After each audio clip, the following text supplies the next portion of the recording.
কেন্দ্রীয় বঞ্চনার প্রতিবাদে আদিবাসী এবং তৃণমূলের মিছিল সন্দেশখালীতে। আর এই মিছিল থেকে উঠল তৃণমূল নেতা শেখ শাহজাহানের নামে জয়ধ্বনি।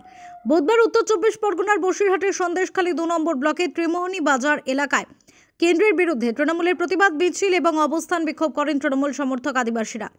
এই প্রতিবাদ মিছিলের মূল উদ্দেশ্য ছিল রাজ্য সরকারের বিভিন্ন প্রকল্পের টাকা আটকে রাখার বিরুদ্ধে কেন্দ্রের বিরুদ্ধে প্রতিবাদ করা। আর এই মিছিল থেকে উঠল ইডির ওপর হামলায় জড়িত পলাতক তৃণমূল নেতা শেখ শাহজাহানের নামে জয়ধ্বনি। আমাদের 100 দিনের টাকা দিচ্ছে না এবং আবাস যোজনার টাকাও দিচ্ছে না, চুগলিবাজি করে চলছে। সারা পশ্চিম বাংলার মানুষ খেটে এখন পয়সা পাচ্ছে না। সাধারণ গরিব মানুষ, তাদের বাজার করারও পয়সা নেই। আমরা বারবার বলা সত্ত্বেও আমাদের মাননীয় মুখ্যমন্ত্রী মমতা বন্দ্যোপাধ্যায় এবং যুব নেতা অভিষেক বন্দ্যোপাধ্যায় দিল্লি পর্যন্ত তার প্রতিবাদ জানিয়েছেন।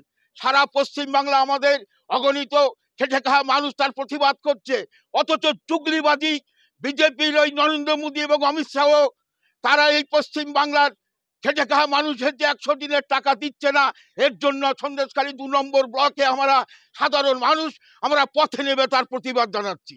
আগামী দিনে এই টাকা যদি না দেয় আমরা আরো বৃহত্তম আন্দোলনে নামবো।